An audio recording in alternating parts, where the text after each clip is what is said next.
Туугандар, суроолор болсо сурай бериңиздер. Саламатпы. Саламатчылык. Внутреннее продвижение дегенди жакшы билбей атам да. Мен азыр уже сатып аткам да товарчы. Бир платье сатып аткам. Жаңы эле киргенде 2 күн болгон. Анан ага акча салып туруп продвижение кылып турбайбы? Так, эгерде сиз деген Кстати, кошот экен го. Мындай мегачө 1000 сом кылып туруп продвижение кылып атпаймынбы? Аны кылсам деген тиги эме болуп кетти да. Тиги 1000 сом бир күндө 24 саатка жетпей эле жеп салды да. Жок, 1000 сом эмес. Ошону деген. 1000 сом бир 3. Ошону деген тиги кандай 1000 сомду чойсо болобу 2 күн 3 күндө. Жок, чойсоңуз болбойт, ал автоматически реклама. Ошо мен просто деген мурун эле регистрация болгом да, анан 10 000 сом мисалы үчүн азыр регистрация кылганда 10 000 сом менен продвижениега кетирип атпайбы? Мурун мен 30 000 рубль болуп атканда биргем да, анда 30 000 рубльду продвижениега берчү эмес да. Ооба. Жок, ал акчаң жоголуп ошол регистрация эле болуп, ошол бойдо ошондо киргем да анан. Азыр мисалы үчүн мен 10 000 сомго продвижение кылгандан аяп 1000 сом койгом да, анан койсом бир күндө жок болуп кетип атпайбы? 20 эле адам көрүп турбу? 20 эле адам көрүп тур. Ооба. Бир суткага жетпей жоголуп калды да алчы. Анан бирөөлөр импульстат менен кошуп туруп анан кылганда эме болот экен да. Больше көрсөтөт экен, анан меньше жейт экен да. Мама. Тихо. Брендиңиздин аты эмне? Шику. Англисче тамалар менен, SHIKU. Шику лайм деген компьютер менен кебейинчи. Шику. Барбы экен? Бир шляпачан кыз чыкты ошолбу? Же артиклды айтайынбы? Жок, мо шляпачан бир кыз чыкты. Платье короткое вечернее. Чёрный көйнөк, ошол көйнөк кийгизген болчумун. Бир эле көйнөк, Бир штук. Негизи мен мурун башка бир нерселерди саткан болчумун, эми алар уже азайып калды, алар мен азан кылып сатып да, потому что уже жакшы сатылбай калган алар. Анан аз шико кылып киргизгем да. 92 штук барбы? Наличие канча штук киргиздиңиз? Ооба, ошончо киргиздим азыр. Мен негизи 93 киргизген болчумун. Анан азыр 92, 92 калды болуш керек. Бирөөсү заказ болуп тур да? Туурабы? Ооба, андагы ошол бир таанышым заказ кылса керек эле, мен айтканда кирипчи. Туура эле. Анан мен 2 күн болгондо анан ошону продвижение кылайын деп аткан болчумун да. Так. Длина изделия, обхват талии, обхват груди, длина рукава, таблица размеров. Там.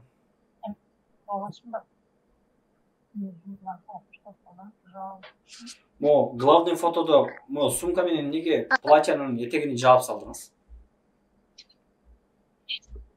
Ошол жакшы көрүнөт экен деп ошол главный фотого ошону койгом да негизи. Эмне мен өзүм эле платьяны кылып коёюн. Ордуңузда болсо мол азыр экранды көрүп атасыз да, Азыр кирип атам, мен уже компьютерди ачып атам да. Долго загружается. Жок, мо зумда мен экранын көрдүм да, же көрүнбөй эле? Нет, сиздин экраныңыз көрүнбөй атат. Көрүнбөй жатабы туугандар? Башынан да көрүнбөй. Жок, көрүнгөн жок. Ооба, сизге көрүнбөй эле. Сейчас. Алло, угулбай калды.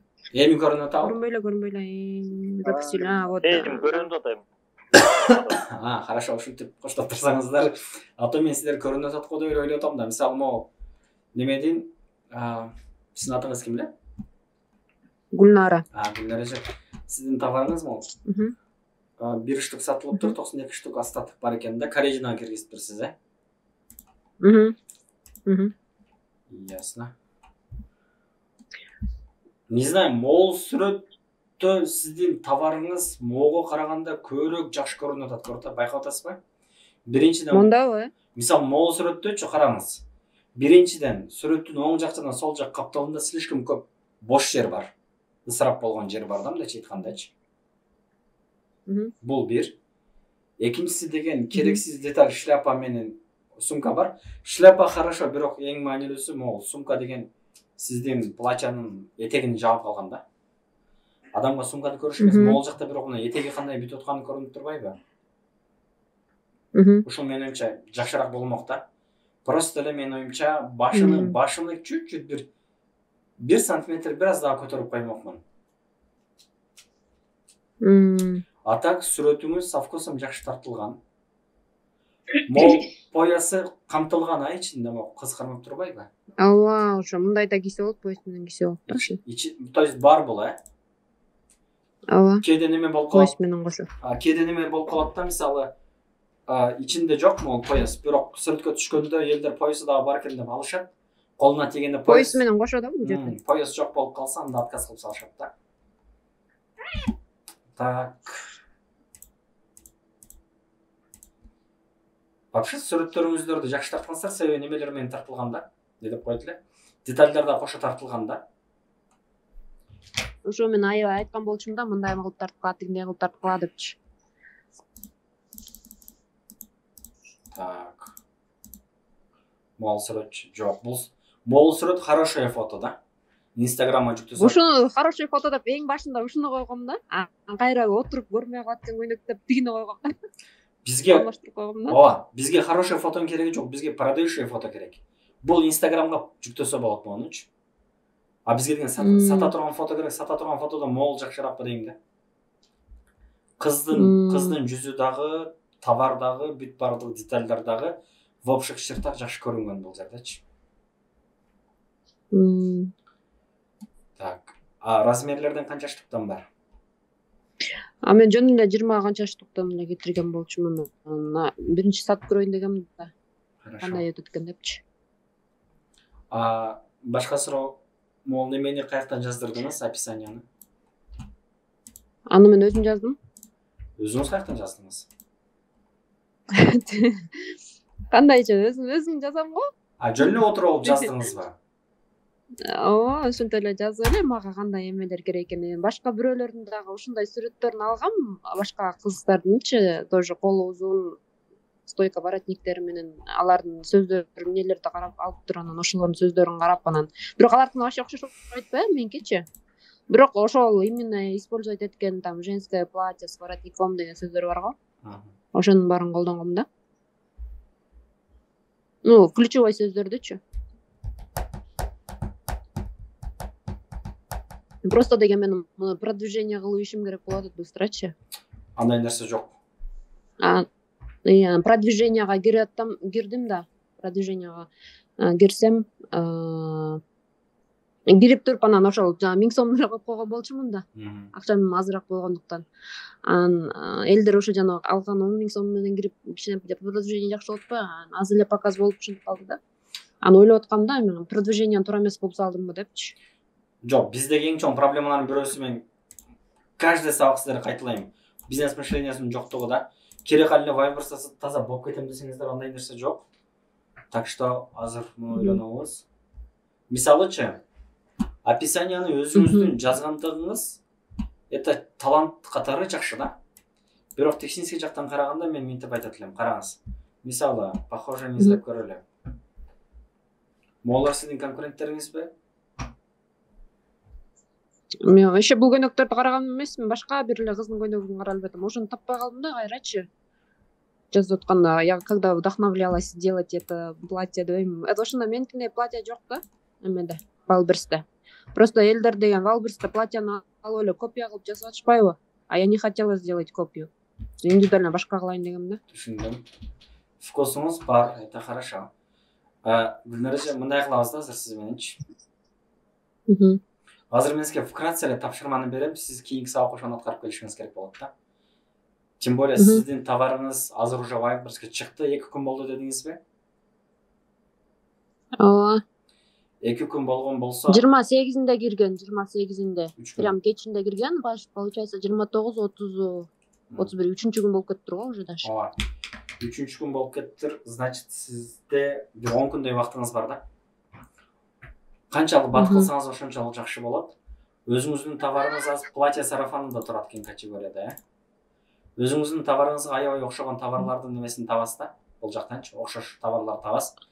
Мен платье сарафанга киреби бул меники? Азыр мен таң калыштуу, ал кандайча платье сарафанда турат дейм да. Аны мен кылып койдумбу? Жок, муну сиз платье киргизгениңизде Вайберс өзү коет. Бул жерде сиздин таасириңиз жок. Өзү коёбу? Ооба.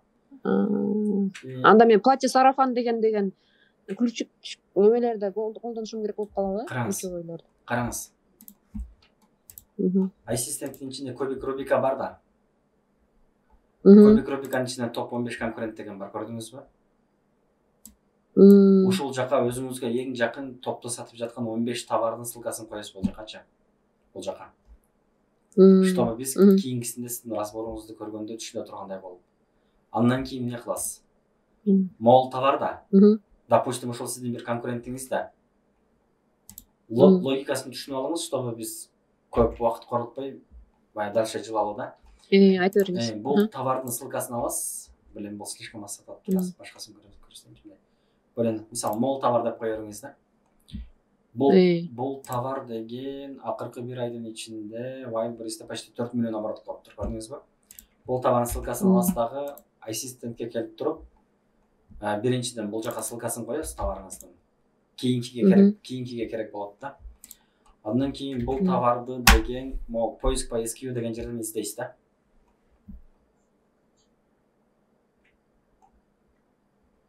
Здесь бұл азыр ошол товардың полный детальный данныйларын бері қарап сорып шығады ассистентчи.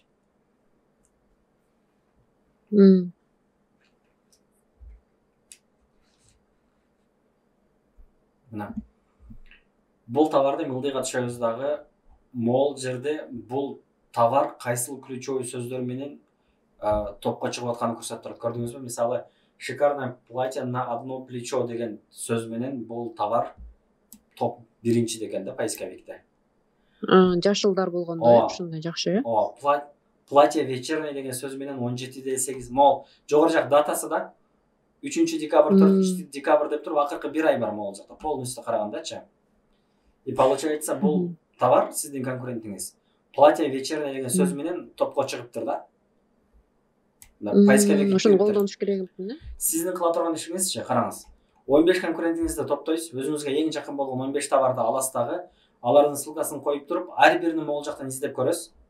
Бул жакта сизге конкуренттериңиз кайсыл ключевой сөздөр менен канчанчы позицияда сатууда бул жактан чыгарып берет, көрдүңүзбү? Анан эмне кыласыз? Бул ключевой сөздөрдү аласыз. Андан кийин, допустим, дейли Google Дискке кирип туруп, Google Дисктен, ойбой, интернет булам. Bir Word документ ачыңыздагы бул сөздөрдү түшүрөсүз бул жакачы.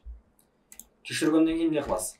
Өзүңүз бул сөздөрдүн арасынан сортировка кыласыз да, то есть сиздин товарыңыз менен байланышы жок ключевой сөздөрдүн баарын алып саласыз бул жерденчи.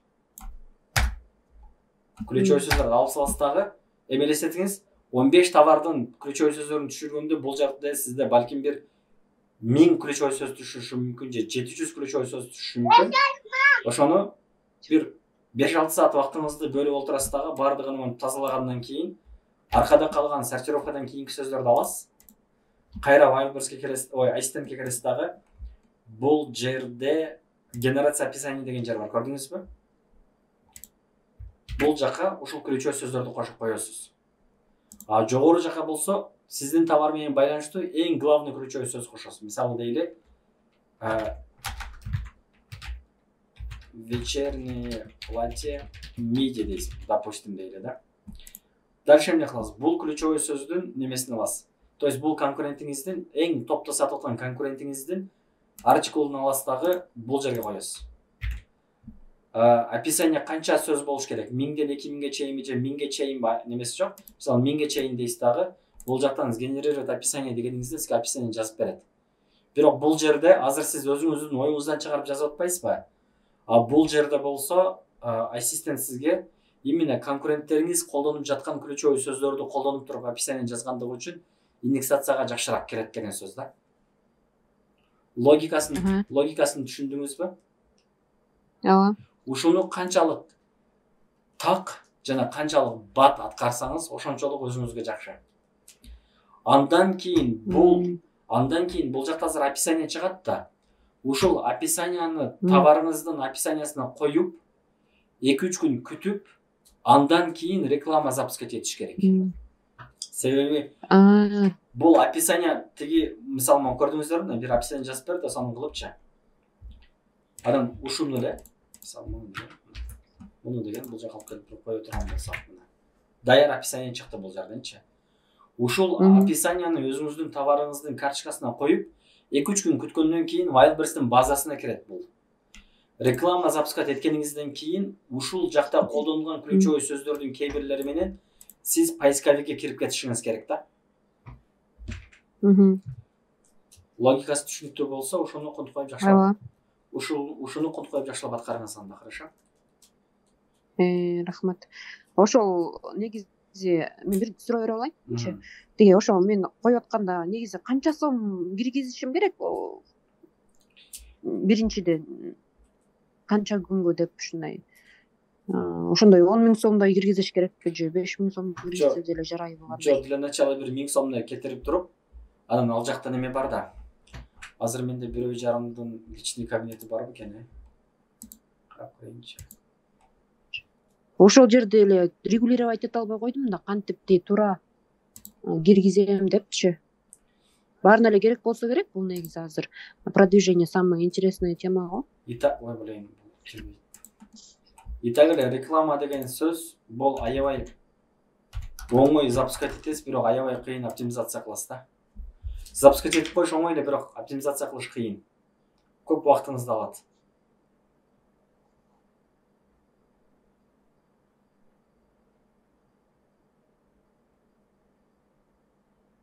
Сиз биринчи ушуну айтылганды кылыңыз, анан кийин түз эфирден да жолугасыз. Просто азыр мен бирөөнүн личный кабинетинде отурдум эле, чыгып кеткен окшойт.